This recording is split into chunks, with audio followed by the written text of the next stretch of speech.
Bueno, bienvenidos al quinto podcast de Y si un día te vas, el programa que hacemos con mis viejos, con mi hermano Leandro, que está en Vietnam, y quien les habla, Mauro, desde Nueva Zelanda. Y creo que el quinto podcast, que es más o menos mitad de campeonato, es el momento ideal para que se vaya toda la mierda, básicamente. Y ya hemos hablado de temas debatibles, porque hemos tocado la religión, hemos tocado el fútbol, pero ahí quizás estamos todos más o menos de acuerdo dentro del ámbito familiar. Vamos a tocar un tema quizás más profundo o de mayor discusión, que es la política. Un poco de qué es la política partidaria, cómo es la estructura gubernamental del país, pero sobre todo es cómo la gente se involucra con la política, cuál es el rol de los medios de comunicación, qué tanto peso tienen en la opinión pública, qué tanto consume la gente esos medios, si le dan bola o no. Porque ahí puntualmente hago ya de entrada un paréntesis. En Argentina los periodistas, por ejemplo, son famosos.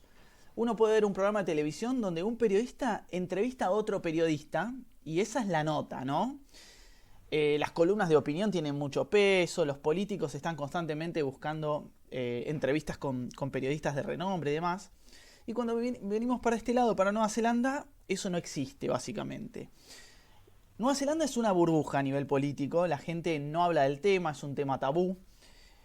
Y el poco contacto que pude tener con la política, a mí que me encanta, que en Argentina siempre estuve atento, siempre estuve cerca del terreno y demás, pude conocer a una persona que está muy metida, que es un periodista que el día de hoy trabaja en la BBC, que trabaja también en un medio acá de Nueva Zelanda y también escribe para Alemania y demás. Y es el creador y el director de El Compás Político, Political Compass, que es donde estoy trabajando de manera remoto hace ya unos 6 meses, en el desarrollo de una aplicación y también trabajando un poco el rediseño de la página web y algunas otras cositas de marketing. Y Wayne es un tipo que está muy metido en la política hace 45 años. Y él me decía algo muy particular de Nueva Zelanda. Y fíjense, digamos, el atraso, o el atraso no, pero cómo recién hoy se parece un poco a Argentina. Me decía que le molesta mucho el hecho de que en Nueva Zelanda la gente habla de Jacinda, que es la primera ministra, o sea, la presidenta básicamente. Pasa que es una estructura distinta acá en Nueva Zelanda. Estamos hablando de una democracia parlamentaria independiente con 120 miembros del parlamento, que sería como los senadores y diputados del Congreso, digamos, pero bueno. Y él me decía que no puede ser que la gente haya creado la imagen de Jacinda en vez de hablar del partido político, ¿no? Del Labour, del Partido de los Trabajadores. Y yo lo que le decía es, mirá, en Argentina sí se habla de partidos, porque obviamente todavía se habla del peronismo, se habla del radicalismo y demás, pero la verdad es que se habla de la figura, se habla de Alberto, de Macri, se habla de Kicillof, Vidal, Larreta, etcétera. Cristina, obviamente. Y no tanto de los partidos, de las ideas. Y es como que eso recién está pasando ahora en Nueva Zelanda o en los últimos años, ¿no? Ahora, uno que está viviendo afuera dice, por lo menos yo digo, ¿hasta qué punto uno se involucra? También uno sabe que se va, pero ¿hasta qué punto uno se mete, conoce y hasta se anima a participar, ¿no? Mi vieja está del otro lado, imagino, espero que todavía esté ahí. Y le quiero preguntar a ella, por ejemplo, cuando nos fuimos del país, cuando nos fuimos de Argentina a Colombia y luego a Estados Unidos. Y mi pregunta es, ¿seguías metida en la política de Argentina? O sea, ¿seguías leyendo qué pasaba en Argentina? ¿Cómo fueron las elecciones de medio término, lo que sea? ¿O te olvidaste por completo de la política nacional? ¿Hiciste tu vida en el extranjero, vieja? Bueno, hola, sí, yo directamente cuando me fui de Argentina, me fui del todo. No quería saber nada, ni siquiera me preguntaba qué estaba pasando, más de la forma que nos fuimos con Menem que destruyó el país. Y cuando ya íbamos en el viaje a Colombia, en el micro, que cada país que cruzábamos tomábamos diferentes micros y veíamos la gente y todo eso, Sí. que y cuando estábamos en Valle del Cauca, un valle hermoso en Colombia, Hmm. paró el micro en el medio de la montaña, subieron los paramilitares con sus ametralladoras y empezaron a bajar gente. Entonces nosotros nos miramos desesperados porque claro, uno no sabe nada de otros países, y ahí estaba el tema de la guerrilla, los paramilitares, los milicos, y uno no sabía ni quién era quién. O sea, la verdad estábamos bastante preocupados, y cuando llegamos a Colombia, ahí medio uno quería entender, y todo el tema, y la gente, era todo el tema, secuestro, guerrilla, no podés ir por acá porque están los guerrilleros que tomaron las fincas, y cosas que uno en Argentina nunca había escuchado ni visto. Entonces, sí, fue un tema muy brusco para nosotros. La verdad que teníamos bastante miedo en ese sentido. O sea que ahí podemos, No sé, digamos, podemos coincidir, si se quiere, en que más allá de que uno quizás no se involucre, sí es importante conocer la realidad política del país al que uno va. Sí, tal cual. claro, porque tenés que saber a qué enfrentarte. Lo que pasa también que con los comentarios que habían, que eran, bueno, uno ya iba con algunos prejuicios con respecto a Colombia, pero después cuando estás allá, ponés los noticieros al mediodía y claro, era una cantidad de hechos delictivos, de muertes dudosas, y lo que nos extrañaba es que la gente de ahí no se preocupaba, no se alarmaba, o sea, Mm. era como poner, uno que pone un programa de deporte, ahí como salían los partidos, bueno, ellos ponían para ver si había entre los muertos algún conocido. Y a nosotros lo que realmente nos asustó en Colombia, en ese momento estaba de moda lo que se llamaba la pesca milagrosa, Sí. que era que detenían un micro o autos, la guerrilla, y te pedían los documentos, te apretaban, te llevaban a la sierra, y si era te llevaban a la sierra si eras una familia que ellos entendían o presumían que podías tener dinero. Y Secuestros, ahí hasta que básicamente. no pagabas.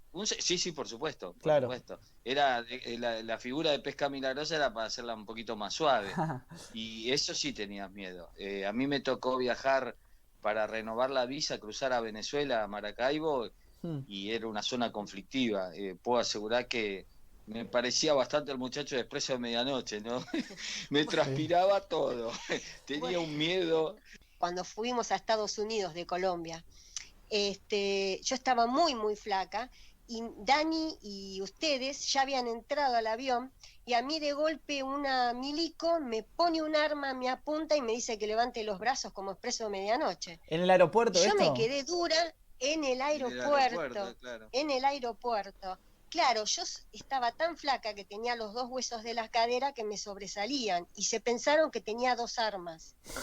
Cuando me levantan la blusa, y todo el mundo se quedó duro, cuando me levantan la blusa y ven que son los huesos, me empezaron a gastar y todos se reían, aplaudieron, bueno, pero yo me quedé, La tenía, flaca delgada. claro, la flaca delgada me decían, pero yo tenía pánico. Después me empecé a reír, pero en ese momento no sabés qué te va a pasar, y ustedes ya estaban arriba del avión. Bueno, ahí Así que lo que decían sí. del cruce fronterizo es muy parecido a lo que decís vos, viejo, al cruce en Ciudad del Este con Paraguay, cuando cruzas de Iguazú en la triple frontera. Y otra cosa que quería acotar es esto que decías de la naturalización, si se quiere, de la muerte, en el caso de la gente viendo si había algún familiar o algún conocido entre los muertos por la guerrilla, por los secuestros y demás. Es un poco lo que está pasando hoy con el COVID, que estamos naturalizando muchísimo, al menos de los números de Argentina y en Tal general del cual. mundo. Sí, ¿cuántos muertos hubo hoy? 500. Ah, mira, dos más que ayer. Y es como muy natural ahora hablar de 500, 300, 600, 200. Es un buen número, festejemos que hubo solo 200. O sea, es muy fuerte lo que Sí. está pasando. Y Leo, que está del otro lado, que ya pobre se quiso enganchar 2 o 3 veces y muy acertadamente no le dimos lugar, no le dimos lugar. Vamos a introducirlo y ya que estamos, Leo, te voy a preguntar a vos. Estás en Vietnam, estás en Hanoi. ¿Consumís hoy noticias de Argentina? Y si es sí, ¿qué tipo de noticias más allá de, me imagino, de fútbol e independiente? Y seguramente estás pispeando el precio del dólar y ese tipo de cosas, ¿o no? Y sí, seguimos acá, nuevamente en Hanoi.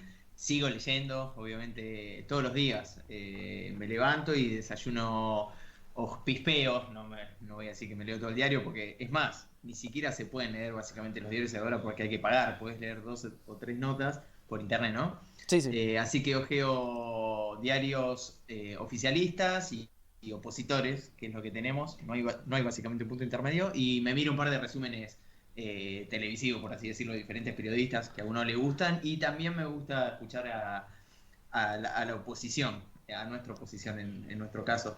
Así que bueno, está bueno estar informado, la economía, bueno, lo que está pasando obviamente con el COVID, ¿no? Uno está más preocupado por eso, todos los amigos ya están infectados, por así decirlo, varios se curaron, otros Perdón, están ahora... ojo con Sí. lo de, ojo con lo de nuestra oposición, porque ahí tu vieja te va a salir al cuello. Ojo. Por eso yo decía al principio, este va a ser un programa polémico. Está Nuestra oposición, preparándose, Carmencita está preparándose. me refiero, ya sabemos a Sí, quiénes, no, ¿no? no. A los muchachos de Sí, no. TN. Por ahí un canal divertido para mirar es porque hay opositores y no tan opositores, y eso está bueno, es América 24, es una mezcla rara, está bueno. Puedes tener Sí, un poquito según de el todo, programa que sea. o un poco más Según el imparcial. programa. Sí, por ejemplo está Grania, es un poco más, lo miro bastante. Pero bueno, es muy, muy extremista, ¿no? Como siempre, Argentina, y eso te das más cuenta por ahí estando afuera, pues estás allá y estás más fanatizado con tu sector, el cual uno apoya, y de afuera uno sigue igual pensando lo mismo, pero un poquito más distante, puedes ver todo con más claridad, ¿no? Eso está bueno al estar afuera. Bueno, Eh, sí. no, iba a decir que esto de que nosotros que somos argentinos y somos dentro de todo politizados, arrastramos bastante, digamos, si nos vamos igual nos queda ese interés. Por ahí mamá menciona que no, que bueno, mamá es particular igual, ¿no? Pero acá, por ejemplo, me toca de hablar con gente, y quizás por ahí no tanto de política puntual, pero recuerdo estar, esta situación me la acuerdo, en un hostel en Queenstown, que es en la isla sur, y éramos 3, 4 argentinos que justo habíamos coincidido, estábamos en una mesa y salió un mate, qué sé yo, y justo uno de los pibes, que era santiagueño, estábamos hablando de cualquier pelotudez, y empieza a hablar de que en Polonia la prostitución está penada solo sobre el que contrata, no sobre la persona que ejerce. Ambos sexos, ¿no? Pero si vamos a que un hombre contrata el servicio de una mujer prostituta, él es culpable y puede enfrentar una causa, penas, multas y demás, y ella nada, ¿no? Porque está trabajando y bueno, no, está exenta. Estamos hablando de eso muy libremente y justo aparece una piba argentina de capital feminista. Y le salió al hueso, como el pibe no estaba diciendo ni que estaba bien ni que estaba mal, estaba simplemente contando eso. Se armó una discusión, se armó un quilombo. Yo obviamente, les soy sincero, me levanté y me fui porque digo, estoy acá en Nueva Zelanda, no vengo a discutir de feminismo, de política, ni de fútbol, ni de nada. Pero me sigo informando, obviamente. Pero sí encontré esto que pasa, que a veces es lindo, o depende con quién podés tener ahí algún lindo debate, pero con los locales, con los kiwis, así se le dice a los neozelandeses acá, es casi imposible hablar de temas polémicos si se quieren porque evitan la confrontación a toda costa. Y me pasó puntualmente con Charlie, que es un pibe joven, pero que tuve que laburar en la época de Caitaya. Y el pibe era recontra facho, de derecha, y estaba en contra del matrimonio homosexual, estaba en contra de un montón de cuestiones progresistas que en Nueva Zelanda están hace 40 años. Y cada vez que yo le pinchaba, él me decía, hay una frase muy conocida acá que es agree to disagree. Estamos de acuerdo en que estamos en desacuerdo. Y listo, con eso cerraba de la discusión. Ya lo terminan ahí. Y ya está, es como decir, bueno, vos opinás así, yo opino así, ya está. Y uno quiere discutir. Eso te pasa a vos, Leo, en Vietnam, te pasa con los vietnamitas, me imagino que es imposible también discutir, ¿o no? Se puede un poco, la verdad que te escuchan bastante, eso está bueno, es un pueblo súper respetuoso, la mayoría de la gente acá es muy respetuosa de lo que dice el otro, y aparte porque muchas cosas creo que son nuevas, a la vez no lo sé con certeza, ¿no? Pero muchas discusiones o en conversaciones que tengo, es como que te escuchan con claridad, inclusive si están en desacuerdo, pero me parece que mucha información es nueva. Por ejemplo, cada vez que hablo con gente vietnamitas que trabajan acá, y la mayoría, o sea, mirás el recorrido de su historia y decís, bueno, está bien, ¿no? Los sueldos son muy bajos para los vietnamitas, trabajan demasiadas horas, y uno le empieza con este tema de la organización de los trabajadores, que acá no existe, y se te queda mirando como, no sé si dirán, este tipo está loco, o de dónde saca estas ideas, pero pero a la vez es súper interesante porque te terminan escuchando y terminan aportando cosas y, uy, podríamos hacer esto, pero ¿cómo? El otro día llegué a hablar con una chica que está trabajando en una empresa japonesa, ni siquiera es vietnamita. O sea, este es un país socialista, ¿no? Tiene primer ministro, como bien vos decías, en Nueva Zelanda, pero está el Partido Comunista, se eligen dirigentes, delegados, y ellos a su vez eligen a los diferentes representantes de cada provincia, hay votaciones siempre, Sí. y ellos eligen el primer ministro, ¿no? Entonces, a la vez, bueno, el país es comunista, es de mi agrado, es un sistema parecido al de Cuba, pero bueno, me tocó estar en Cuba por suerte recorriendo, y Cuba es totalmente diferente en cuanto es más humilde, porque ya todos sabemos por qué, ¿no? Por el bloqueo, no tienen oportunidad de crecimiento. Vietnam es totalmente diferente en ese caso, está abierto y hay mucho trabajo, está en crecimiento el país, pero ¿qué pasa? Vienen las empresas de afuera, de Estados Unidos, Inglaterra, Japón, China, Australia, bueno, de varias potencias mundiales, y pagan una, pero absolutamente miseria de salario, y ellos recaudan millones, ¿no? Eso todos lo sabemos. Y entonces Sí. les empezás a hablar de las organizaciones de los trabajadores, cómo puede ser, porque acá dicen mañana no vengas más a trabajar y chau, olvídate de las vacaciones pagas, olvídate de un feriado pago, no existe nada. Creo que en Estados Unidos es igual, viejo, si no me equivoco era así. Pero O perdón, ¿no hay sea, sí, sindicatos? ¿No hay ningún no, tipo de...? no, que yo sepa no hay. Por ahí alguna organización pequeña, pero acá todos los que conozco, inclusive en empresas extranjeras, que eso me llama la atención, porque una cosa es decir, bueno, comercios vietnamitas están en crecimiento, diferentes reglas, normas, tasas, etcétera, tienen sus beneficios, sus contras, pero vienen las empresas acá y pueden tomar gente, despedirte cuando quieras, los salarios son bajísimos, y conozco la mayoría de los casos. Por ejemplo, esta chica estaba trabajando y la obligan a quedarse, ni siquiera te consultan, horas extras que no te las pagan. Y yo estaba indignado. Y decía, ¿cómo puede ser? Te tenés que dar 3 horas, no te las van a pagar. Y le empecé a hablar de cómo no se organizan, porque me dice, todo el mundo está en descontento en la empresa, somos como 40 en la oficina, y todos quieren renunciar y no se animan porque no pueden, porque necesitan la plata, porque después ¿qué hago? Ese miedo está acá.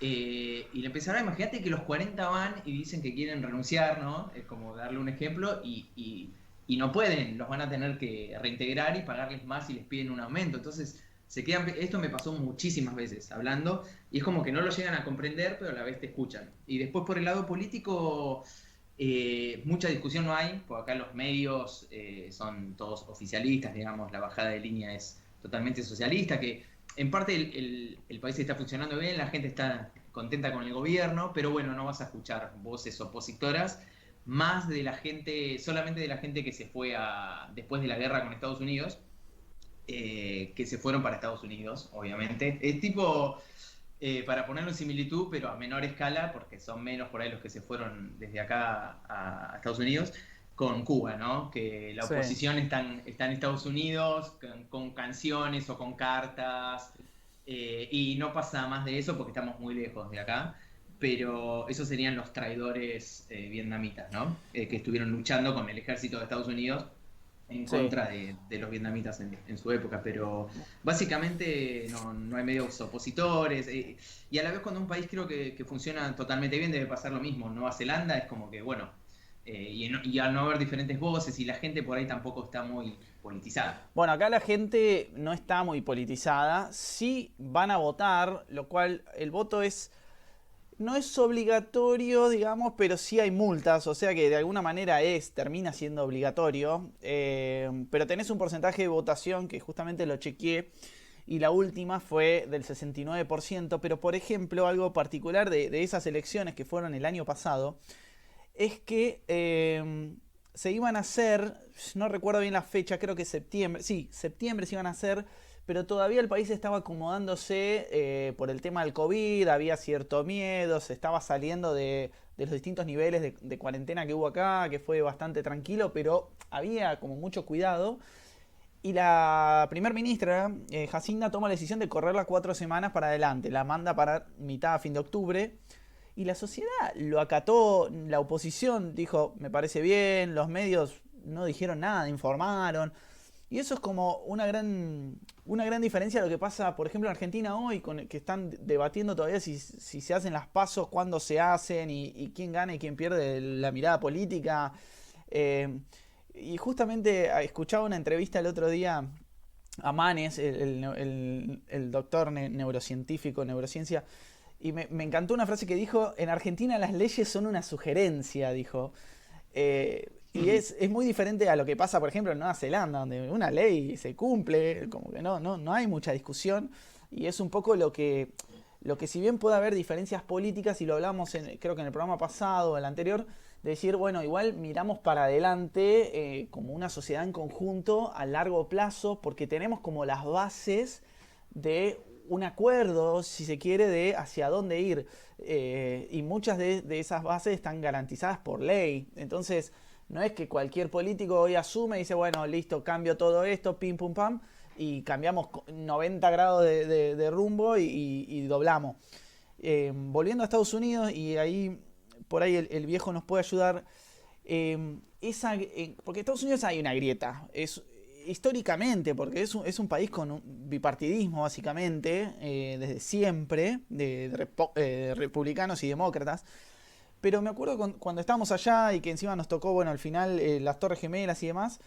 Pero la latinada, pues me acuerdo que había mucha juntada de latinos, colombianos, mexicanos y demás. ¿Se hablaba de política, de lo que pasaba en Estados Unidos, de lo que pasaba en los países de origen de cada uno, o no se tocaba el tema, viejo? No, yo no recuerdo. Prácticamente las conversaciones con todos, éramos todos inmigrantes, y el 80%, no, todos ilegales. El tema pasaba por ahí, por la política migratoria. Y siempre te alentaban los medios, como están las cadenas Telemundo y Univisión, que son para latinos exclusivamente. Siempre tiraban esa zanahoria que te cuelgan de que ya salía la ley, y nos legalizaban a todos. Y bueno, las conversaciones giraban un poco a eso, o si deportaron a alguien conocido, pero no recuerdo, no. Y la mayoría, con los que más hablábamos así de esos temas, que era mínimo igual, ¿no? Con argentinos todos eran muy golpeados, muy heridos, ¿no? Como que no querían saber más nada. El sentimiento de ellos, la mayoría, no era el mío, pero creo que ya lo dije la otra vez, es como que de acá te echaron, ¿no es cierto? De tu país te echaron y había mucho dolor, mucha tristeza. Y lo único que se añoraba, sí, lo único que uno disfrutaba allá era que trabajabas y tenías tu beneficio económico, pero siempre me acuerdo que había un colombiano que decía, el ideal de esta vida sería de lunes a viernes trabajar en Estados Unidos y los viernes volver a nuestro país, ¿no? Pasar el fin de semana allá, pero sin intimar en la política. Aparte, bueno, lo que nos rodeaba también. Yo no escuché muchas conversaciones, no están las polémicas, como ustedes decían, de Argentina, a los gritos en Estados Unidos, no los veo más, digamos, yo veía mayor organización por ejemplo, que nos tocaba trabajar en la comunidad gay, ¿no es cierto? Entonces ellos se juntaban y hacían bicicleteadas, hacían colectas para conseguir, o con el objetivo de lograr, no sé, descuentos o nuevos centros de investigación, de donde se Para el puedan cáncer recuperar del mucho. cáncer, el SIDA. Es ese tipo de organización vi yo, la de más abajo, ¿no es cierto? La más secundaria, la más cercana a la gente. Bueno, desde ya el voto allá no es obligatorio, y si bien ahora estas últimas elecciones, por lo que dicen, fue la de mayor participación, creo que en la historia. Cuando Sí. nosotros estuvimos, no se manejaba, es más, es un día laborable, nosotros trabajamos normal, y andamos en la calle todo el día, y era ni cola veías en las escuelas. No noté yo eso. Y después, como decías vos, hacías referencia a ese muchacho que te dijo que estamos de acuerdo en que estamos de desacuerdo, así, con esa simpleza. Yo me acordaba en Estados Unidos, cuando apenas se iniciaba una conversación que no te ponías de acuerdo, ustedes la van a saber mejor, pero se usaba el latiguillo, así, anyway, ¿no? O sea, cada uno su Anyway, camino. sí. O sea, anyway, te cortaban y se acabó, y te respetaban lo que vos pensabas, y vos te tenías que callar y respetar. Yo creo que se debe dar en pocos países, lo suelo ver en series o documentales españoles, que de ahí vendrá esta sanguineidad, no sé cómo somos demasiado sanguíneos, que queremos tener razón. somos en el fondo bastante autoritarios, ¿no? Los argentinos. O más Recuerdo hace muchos combativos. años. Más combativos, me parece. Sí, pero yo recuerdo hace muchos años, creo que era escritora, creo que era Falache, vino y dijo que en la Argentina todos llevaban un enano fascista, ¿no? Y somos bastante de que sí, dolió porque, y si dolió es porque algo de razón debe tener, y queremos imponernos, no queremos entender al otro su pensamiento. Cuesta mucho, y hoy, bueno, hoy se ve mejor, más que nunca, ¿no? Desde hace un par de años con esta mal llamada o bien llamada grieta. Bueno, yo creo que sí. ese carácter viene más, no sé si a vos, Mauro, te pasó también, pero para mí tenemos más de los tanos, por más que la mayoría no lo sean, pero somos más de la cultura tana que la española, creo yo, en el lado de que somos súper calentones, más fascistas y nos queremos imponer. Pero bueno, yo creo que no, lo de Argentina es un caso especial. Yo creo que va por toda nuestra historia y por cómo se vive y por lo que sabemos que pasa en Argentina. He tenido discusiones a lo largo de todos los viajes, no discusiones, más un intercambio de opiniones o cultural. Y nadie entiende porque la mayoría tiene a Argentina como un país increíble y rico, totalmente rico, y todos te preguntan, porque uno empieza a hablar, no, la pobreza que hay más pobreza que en países que son supuestamente pobres, pero que para mí son humildes. Y no tiene explicación. La gente se pregunta, pero ¿cómo puede ser? Si son el país más rico, ¿cómo puede ser que haya tanta miseria, tanta pobreza? Y les empezás a explicar de que todo lo que hay en nuestro país no es nuestro, entonces por ende somos una especie de colonia independiente, y ahí, bueno, de a poquito empiezan a entender y no pueden entender cómo sucedió eso, cómo dejamos que eso pase. Y yo creo que inconscientemente eso, estando en Argentina, influye en las discusiones y el país es totalmente politizado, porque es una forma de que no se puede vivir así. Y eso en otros países no pasa, como Nueva Zelanda. Por ahí, en Nueva Zelanda me imagino, Mauro, que el país funciona correctamente, la economía, no Sí. lo podemos comparar con Argentina.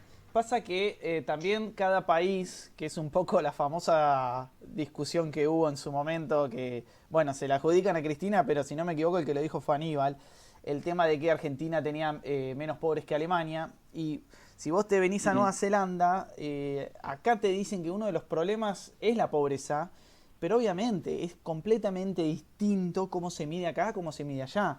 Sin embargo, por ejemplo, que Nueva Zelanda tiene un alto nivel de suicidio y muchas de las causas se le adjudican a la pobreza. Entonces acá, ser pobre es incluso mucho más frustrante, si se quiere, que ser pobre en Argentina, donde, bueno, la mitad de la población somos todos pobres, entonces bailamos cumbia igual y la sobrellevamos como podemos. Entonces acá es como mucho más denigrante, es mucho más duro afrontar la pobreza, que es insisto, es completamente distinta a la pobreza acá que la de allá. Pero y así todo la viven a su manera. Y uno, la verdad es que ellos no comparan, no es que dicen, bueno, yo soy pobre, pero el pobre de Argentina está peor que yo, entonces estoy mejor. No, porque ni siquiera conocen esa realidad. Entonces, hay muchos problemas también con respecto a la cultura maori, acá en Nueva Zelanda. Los maoris también tienen muchos planes, como pasa en otros países como en el nuestro. Entonces tenés la parte de la sociedad más rica, si se quiere, que se queja de que a los maoris le dan planes, que son lo mismo, el mismo discurso, que son todos vagos, que para qué van a laburar si les pagan por no hacer nada. Y por ejemplo, este país es muy, si se quiere, progresista, o sea, el aborto es legal hace muchos años, ahora se legalizó la eutanasia, no se avanzó con la marihuana, pero estuvo cerca, o sea que en el corto plazo por ahí sale. Lo mismo el matrimonio igualitario. Y acá lo que se hizo ahora, el mes pasado, si no me equivoco, fue aumentar los impuestos a los más ricos y aumentar al mismo tiempo el salario mínimo, ¿no? El salario por hora. Acá los salarios son por hora, entonces se aumentó el mínimo por hora 1.10 dólares, ¿no? Entonces esa medida, que igual como decía un poco antes, es una ley, salió y ya está. No es como Argentina, que justo hoy leía que pagaron el impuesto a la riqueza, lo pagó un porcentaje menor a lo que esperaba el gobierno. No, lo tendrían que haber pagado todos porque es una ley. Pero acá sí se respeta y en otros lados es más una sugerencia, es bueno, a ver cómo podemos zafar la ley por otro lado. Entonces esas creo que son las diferencias que tienen que ver más con una estructura de sociedad y de acuerdos culturales que permiten que, bueno, que se conviva y que no haya tanta confrontación, que no haya tanto conflicto. Y dentro de la política pasa lo mismo, no hay gente manifestándose por todo, no hay peleas en la calle, ni gente puteando a la presidenta en plena televisión, o mismo el tema del COVID, yo creo que es un caso, para ejemplo, en todos los países del mundo se puede analizar para ver los roles de la política, tanto del oficialismo como de la oposición, de los medios de comunicación y de la sociedad. Para mí el COVID es fantástico en ese sentido. Y acá la verdad es que la oposición dijo, perfecto, vamos para allá, los medios se dedicaron a informar, a recomendar a la gente qué medidas tomar, y la sociedad dijo, bueno, está todo bien, vamos todos para allá, listo, vamos todos para allá. Entonces eso no es el caso es un poco. No es el caso de Argentina, que no acatan ni las medidas sanitarias. Sí. Argentina, Estados Unidos fue lo mismo, porque en Estados Unidos tenés una grieta enorme que se genera sobre todo con ya la salida de Obama y la llegada de Trump, pero creo que Obama es el que despierta mucho interés en la política, sobre todo en los jóvenes, porque mucha de su campaña fue apuntada a los jóvenes y demás, que ahí empieza a crecer mucho la participación del voto, y con la llegada de Trump se genera un interés por todo lo que Trump genera, que todo el mundo está pendiente a ver qué es Trump, qué tuitea, con quién se pelea, y mismo en Nueva Zelanda hay un interés mucho más grande sobre lo que pasa en Estados Unidos que lo que había antes de Trump, siendo que Estados Unidos ni siquiera es un destino ni turístico ni comercial para Nueva Zelanda. El gran país, el gran destino es Asia y el gran país es China. Entonces la sociedad como que también se viene perdiendo un poco en los últimos años con lo que pasa en el mundo, ¿no? Sí, tal cual. Bueno, en cuanto a la división o la polarización de la sociedad y todo eso, acá en Vietnam, o sea, es un tema complicado también por ahí de entender, de explicar o algo, que tampoco la tengo muy clara, pero imagínate que el país está totalmente unificado ahora, pero hace 45 años estaba dividido a la mitad, estaban teniendo una guerra, inclusive entre vietnamitas, no solo los yanquis, después estaban los que apoyaban ya desde la época de los franceses, o sea, el país estaba dividido en dos. Y estamos hablando de una guerra, se mataban entre sí. Está el caso, conocí unas amigas que tengo en Hue, se llaman Bui Tien Nai y Bonbon. El abuelo fue general de la guerra, fue uno de los que ganó las batallas más importantes, se llama en Don Hoi, que es una ciudad justo en el medio de Vietnam, es la que divide Vietnam del Sur con Vietnam del Norte. Bueno, a todo esto le sumamos de que cuando viene a atacar Estados Unidos, porque vinieron a invadir, tuvieron que mandar a los hijos chiquitos a las montañas del norte porque hicieron una masacre, iban a matar a todos los niños, inclusive a las mujeres, y para salvar a los más jóvenes los tuvieron que mandar a las montañas. Y este tipo, el hijo, que es el padre de mis amigas, se casó o estaba enamorado de una chica de una ciudad que estaba del otro lado de la línea, o sea que pertenecía al sur, y era hija de la oposición. Y este tipo, siendo general del Partido Comunista, y era el presidente del Partido Comunista en la zona central de Vietnam, y entonces, bueno, tuvieron que luchar entre sí. Tuvieron la suerte de que ninguno de los dos murió. Después, con el tiempo, se exilió el otro abuelo de ella, que era parte de los traidores que luchaba para Estados Unidos. Pero fue increíble la historia familiar, y que todavía siguen debatiendo, pero el país está dividido en dos. Se sigue viendo esa división por ahí un poco política o de forma de estilo de vida, cultural, un poquito de diferencia hay, pero los une. Creo que es más fuerte el patriotismo y el amor por Vietnam, y que el país, bueno, está en crecimiento, todo. Entonces van, como decís vos, Mauro, en la misma línea para adelante, siguiendo lo que dice el gobierno, y después de una guerra así el país estaba son diferentes realidades, ¿no? Nosotros nunca tuvimos una guerra. Bueno, te salvás que estás en Vietnam porque te va a ir a buscar un excombatiente de Malvinas, te aviso.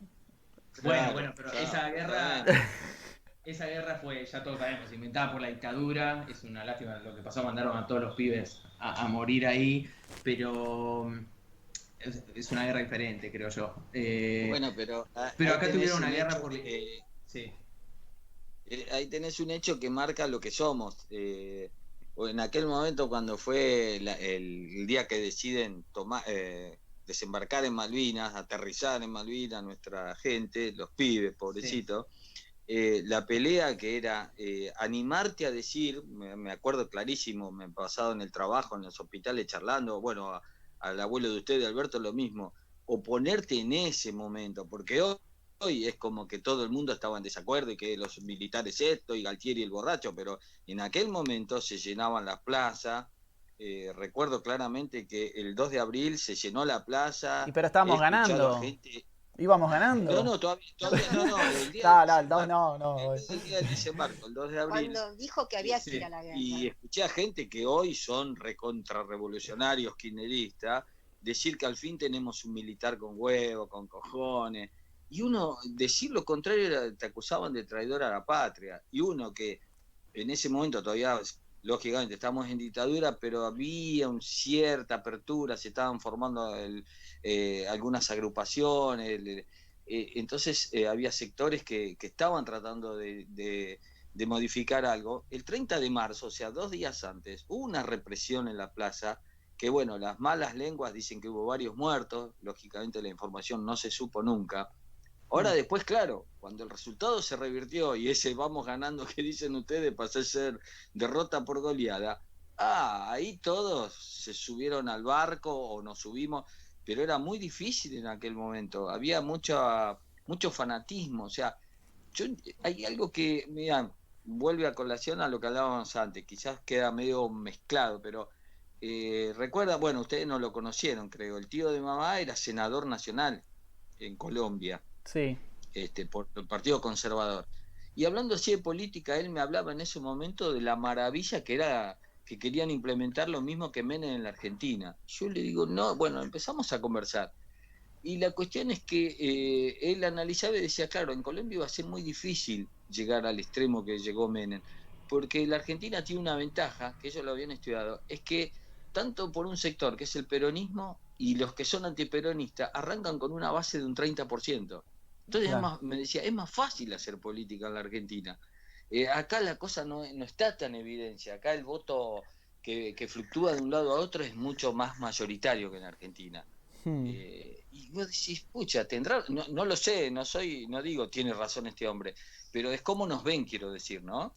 Totalmente. Y nosotros estamos así, siempre esa división que viene, yo trato de no leer mucho al respecto porque según qué versión te cuentan, según quién es el autor, te cuenta de una manera o de otra, pero todos dicen que viene de azules y colorados, y Sí. yo trato de no involucrarme en eso, porque siempre uso la misma alcanzo, ¿no? Dentro de 40 años, supongo que ustedes tienen nietos y tienen hijos, sí, o quizás sus nietos, y quieren este momento de la Argentina, estos últimos 30 años. Y si la periodista que te lo cuenta o el periodista es la hija o el hijo de la nata, te va a decir una cosa. Y si es la hija o el nieto de Víctor Hugo, te va a decir otra totalmente distinta. Entonces Totalmente. trato de no escarbar mucho en el pasado. Trato de relacionar mis vivencias, las vivencias que lo que te pueden haber transmitido tus viejos, tus abuelos, y lo que puedo leer y observar más que nada. Y ahora que Pero Sí, están ustedes en, o sea, ustedes, vos y mamá están en Argentina y tienen a los dos hijos afuera, ¿no? Uno en Vietnam y el otro en Nueva Zelanda. ¿Se sí. informan de lo que pasa en Vietnam y en Nueva Zelanda? ¿Consumen, no sé, algún medio que les ayude? ¿O básicamente se guían por lo que le decimos nosotros y nada más? No, mayoritariamente lo que dicen ustedes. Acá, No, bueno, de Vietnam prácticamente no no hay sale nada. nada, ni el manejo del COVID, ni la situación económica, nada, no se menciona. Yo tengo en Instagram a Jacinda y trato de ver más o menos lo que pone en Instagram, viste, para guiarme, porque al ser encima todo en inglés y en Vietnam más bien, muy poco. Uno podrías busca aprender, noticias, podrías aprender un poco claro, de sí, sí, vietnamita para informarte. Claro, sí, a sí. ver, Pero, vieja, bueno, ahí está, mirá, perdona, ahí está, ¿ves? Vos algunos ya ni generalmente no comentábamos mucho, porque tocó justo que ustedes, por azar, no es porque decidieron ir a vivir ahí porque no hay COVID, pero justo tienen una vida bastante normal los dos, y lo contás, y el otro día en Facebook me pasó, y te pone, claro, sí, donde viven tus hijos justo no hay. Es como que uno la está inventando la historia, y no sé cuál es ni el beneficio ni el perjuicio de decir eso. Entonces uno trata de callar, y me recuerda siempre, me voy a 40 años atrás, o más, cuando íbamos a la cancha a todos lados, y me acuerdo que un día le preguntamos a Leo si le contaba que estaban con los jugadores, y no, si total no me cree. Y estamos en esa, ¿viste? No vale la pena, no vale la pena. Al menos yo estoy en esa parte, en esa etapa de la vida, ¿no? Le quiero preguntar a mamá que hizo mención a Jacinda y a... ¿Qué te parece? Porque es un poco lo que hablaba al principio y lo que hablaba con el director del Political Compass. ¿Qué te parece el perfil de Instagram de Jacinda? A mí me gusta. Y siempre se la ve con gente, caminando en reuniones. Se ve muy agradable, se ve muy simple y siempre con gente común, ¿viste? No es que va en auto toda emperifollada o con custodias. Vos la ves como si fuera una persona común, normal. No sé si será así, pero al menos uno lo ve eso. No, bueno, esa parte, el tema de la custodia, eso es bastante así, porque bueno, acá no existe mucho el riesgo de que, no sé, alguien se le acerque y le tire una piedra o algo, pero sí pasa esto de que, por ejemplo, vos que ves la cuenta de Instagram, te cae bien, te gusta, la mina parece simpática, piola, está siempre con gente humilde, con los maori, qué sé yo, bailando. Y es esa construcción del personaje que es lo que hablaba al principio, lo que hablo siempre con Wayne, de cómo se hizo todo alrededor de Jacinda y cómo eso pegó en la sociedad, cómo se ganó mucho a los maoris, que son más o menos un 30-35% de la población, bueno, algunos dicen 25%, le dicen tía Jacinda, o sea, para que tengas una idea. Sí. Y eso marca mucho también el cambio de la política a nivel mundial, porque hoy son personas, o sea, tenés Macron, tenés Trump, ya no hay partidos y ya no hay ideas, hay personas, hay imagen y básicamente hay marketing. Sí, tal cual. Y bueno, si les parece, porque también ya nos excedimos de tiempo, sabía que iba a ser un tema apasionante, sobre todo para mí, esta vez hablé mucho, les pido perdón. Pero bueno, si quieren ya redondeamos este quinto podcast, llegamos a 5, impensado. Y bueno, le damos lugar a Leo, que espero haya preparado una canción, porque todos los días me escribe temas distintos por WhatsApp y le digo, Leo, haz lo que quieras, son todos buenos, así que elegí uno y tocalo. Y bueno, yo me despido acá, les mando un abrazo grande y los veo en el próximo podcast. Bueno, un beso grande y nos vemos. Dale, nos vemos. Nos vemos la próxima, gente. Un abrazo grande.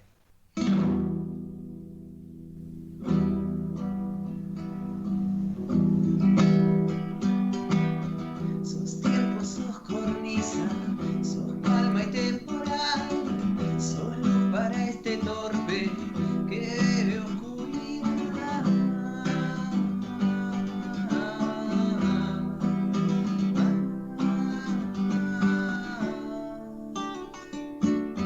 Tu risa, calma y prisa, tu sopo es tonal, disipan la tormenta que azota mi ciudad.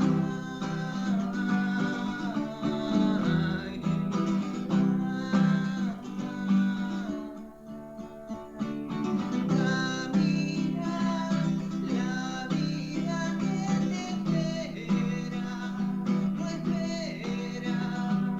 Camina realidad, que existe la mentira, que existe la humildad. Será la noche y yo voy a estar pensando en vos.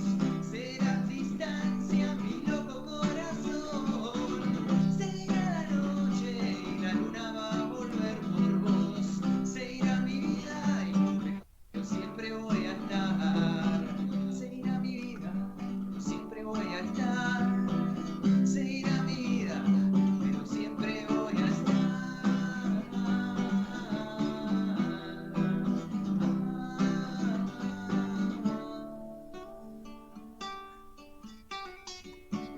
Sos tiempo, sos cornisa, sos calma y temporal, solo para este torpe que debe oscuridad. Ay, ay, ay, ay.